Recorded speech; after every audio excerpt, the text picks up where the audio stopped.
Disculpe, señor, ¿Sí? pero ¿qué podría pasar si, por alguna razón que ignoramos, una persona liberara el 100% de su capacidad cerebral? ¿El 100%? Sí. ¿Será posible que una película como Lucy esté completamente equivocada?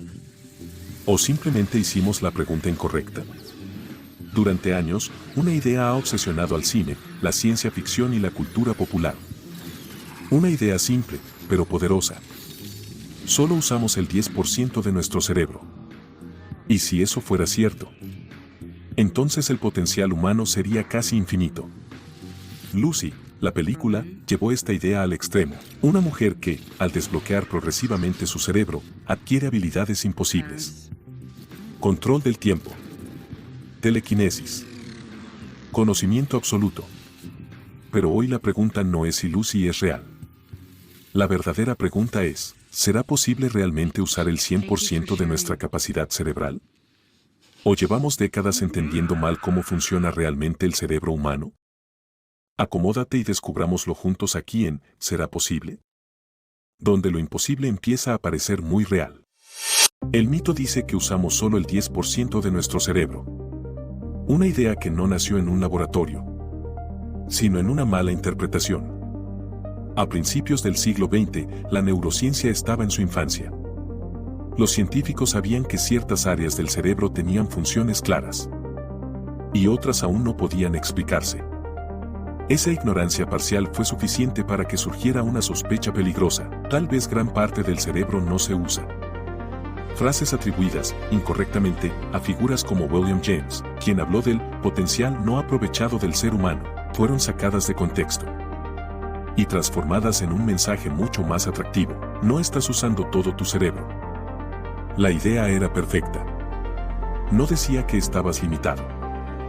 Decía que estabas desbloqueado a medias. Décadas después, la cultura popular hizo el resto. Pero la ciencia avanzó. Hoy, tecnologías como la resonancia magnética funcional, el PET scan y la electroencefalografía nos permiten observar el cerebro en acción. No como teoría, sino como actividad eléctrica y metabólica real. Y lo que muestran es contundente, prácticamente todo el cerebro presenta actividad a lo largo del día.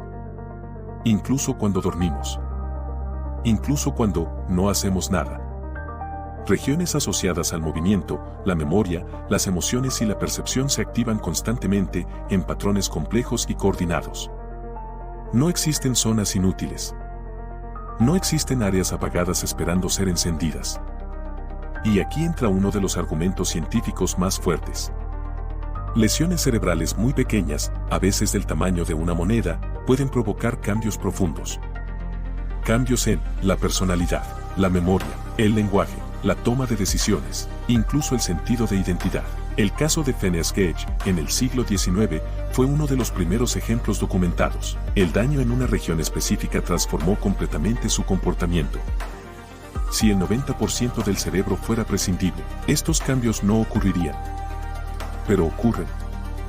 Entonces, ¿por qué esta idea persiste? ¿Por qué, aún sabiendo esto, sentimos que podríamos ser más?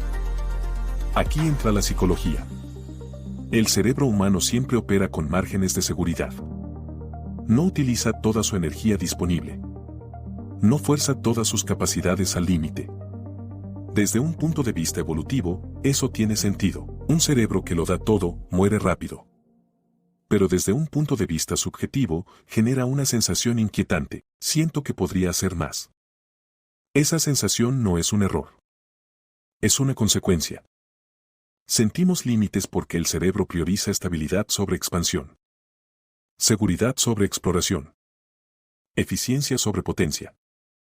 Y ahí nace la pregunta que nos persigue desde hace más de un siglo. ¿Será posible que nunca hayan existido zonas dormidas? Pero sí capacidades que decidimos no forzar. Si usamos todo el cerebro, ¿por qué sentimos que algo nos frena? Tal vez no se trata de activar lo que está apagado. Tal vez se trata de entender por qué el cerebro elige no ir más allá. ¿Y qué pasaría si dejara de elegir solo? Si el primer capítulo desmonta la idea del 10%, ahora debemos preguntarnos, ¿qué significa realmente usar el cerebro? Porque la respuesta no es sencilla. El cerebro humano no funciona como un motor que se enciende a toda potencia. No es un software con botones ocultos que podemos desbloquear. Ni siquiera funciona como una computadora que consume más RAM cuanto más la usamos. Funciona como una ciudad viva. Diferentes áreas se activan según la tarea. Redes de neuronas se comunican entre sí en patrones complejos. Cada actividad consume energía y el cerebro solo utiliza la que necesita para sobrevivir y funcionar de manera óptima. De hecho, el cerebro representa solo el 2% del peso corporal, pero consume alrededor del 20% de nuestra energía en reposo. Eso significa que encenderlo al 100% todo el tiempo sería un gasto monumental y probablemente mortal. Aquí surge un concepto clave: no usar todo al mismo tiempo no es una limitación, es evolución. Por eso, aunque la cultura nos haga pensar que tenemos un potencial dormido, el cerebro está optimizando constantemente sus recursos. Todo lo que hace, lo hace por una razón. Todo lo que no hace, también. Pero esto no significa que el cerebro no pueda ir más allá. La clave está en cómo se conecta, no en cuántas neuronas están encendidas. Los científicos llaman a esto plasticidad cerebral, la capacidad del cerebro para reorganizar sus conexiones, adaptarse a nuevos desafíos y aprender nuevas habilidades a lo largo de toda la vida. Algunos ejemplos fascinantes: personas que pierden una función específica tras un accidente pueden reasignar regiones enteras del cerebro para compensar. Músicos virtuosos desarrollan zonas más densamente conectadas en áreas de coordinación motora y memoria auditiva. Aprendices de idiomas muestran expansión de redes neuronales que no existían al nacer. No estamos desbloqueando zonas dormidas. Estamos aprendiendo a usar las conexiones de manera más eficiente. Y aquí llega la parte intrigante: ¿será posible que la sensación de límite que sentimos no sea por neuronas apagadas, sino porque todavía no hemos aprendido a reconectar nuestras mentes de manera óptima? Incluso la ciencia moderna confirma algo más sorprendente: el cerebro funciona de manera no lineal. Pequeños cambios en una conexión pueden generar saltos enormes en rendimiento cognitivo. No importa cuánto se use una región, sino cómo interactúa con el resto del cerebro. Lucy, la película, exagera todo esto.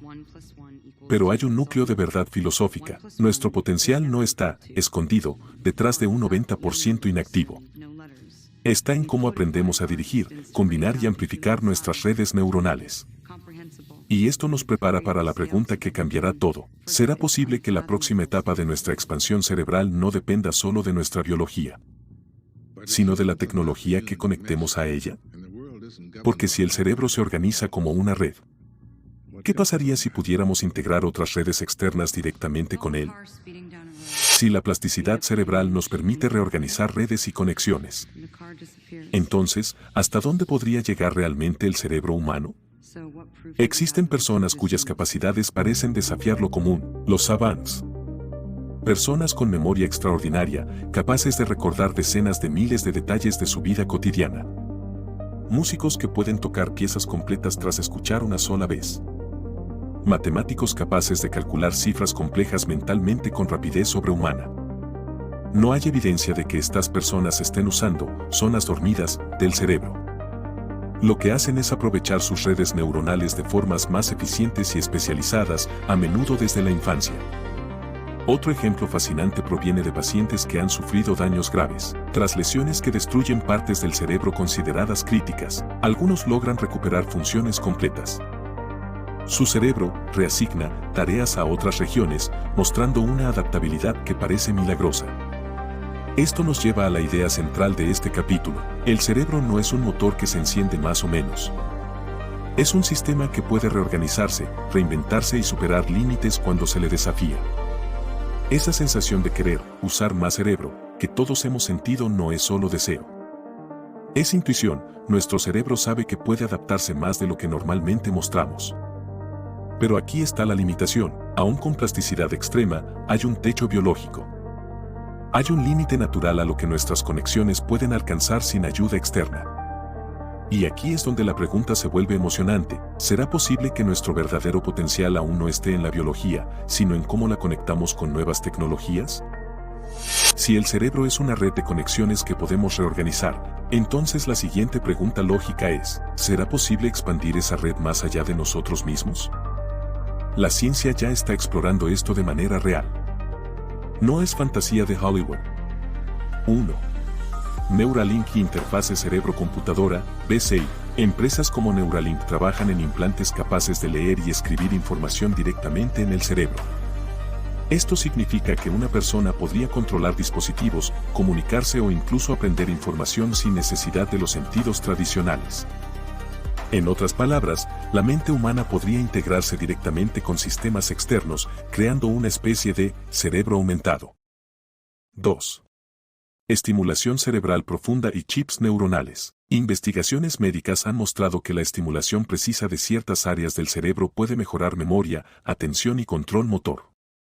Experimentos con chips en pacientes paralizados han logrado restaurar movimiento parcial, mostrando que la tecnología puede reemplazar o amplificar funciones biológicas. 3. Cognición híbrida humano-máquina. Lo más fascinante es que esto no se trata solo de hacer más rápido o recordar mejor. Se trata de integrar la mente humana con redes externas, como bases de datos, inteligencia artificial o incluso otros cerebros, creando una cognición distribuida. Aquí Lucy deja de ser ficción, lo que antes parecía telequinesis o conocimiento absoluto podría, en el futuro, parecer real si ampliamos la mente con tecnología. Y aquí surge la pregunta más inquietante, ¿será posible que el límite del cerebro humano ya no sea biológico, sino tecnológico? Quizás la verdadera expansión cerebral no sea activar más neuronas, sino dejar que la mente interactúe con algo más grande que ella misma. Lucy exagera, sí, pero no inventa la pregunta. Su historia, en el fondo, habla de un futuro posible, un cerebro que ya no está solo, sino conectado, ampliado, integrado. Y eso nos prepara para el siguiente capítulo. El verdadero 100% del cerebro podría no estar en nuestras cabezas, sino en la forma en que lo conectamos al mundo y a la tecnología. Si hasta ahora creímos que desbloquear más cerebro era cuestión de biología, ahora la historia cambia radicalmente. Tal vez el verdadero 100% nunca haya estado dentro de nuestra cabeza. Tal vez siempre haya estado fuera, esperando ser conectado. El cerebro humano es increíblemente adaptable. Pero incluso la plasticidad tiene límites físicos.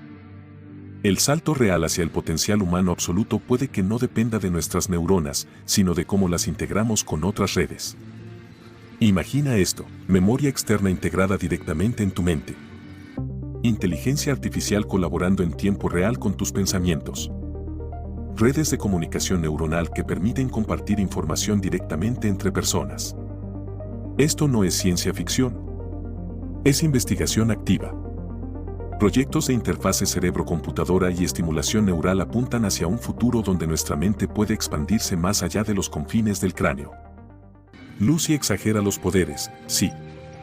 Pero la pregunta que plantea es más relevante que nunca. ¿Será posible que el verdadero límite no esté en el cerebro, sino en nuestra capacidad de conectarlo con algo más grande que él? El 100% del cerebro no significa usar todas las neuronas a la vez. Significa usar todo su potencial como parte de un sistema mayor, una combinación de biología, tecnología, aprendizaje y creatividad. Y si lo pensamos bien, esto no solo amplía nuestras capacidades, cambia la forma en que percibimos la conciencia, la inteligencia y nuestra propia identidad. No usamos solo el 10%, tampoco el 100%, todavía. Usamos exactamente lo que necesitamos, por ahora. Pero la tecnología, la plasticidad y la curiosidad humana están creando una nueva frontera. Una frontera donde, lo imposible, empieza a ser cuestionable. Donde la mente podría integrarse con máquinas, redes e incluso otras mentes. Donde el potencial humano no está limitado por nuestra biología, sino por nuestra imaginación y nuestra ética.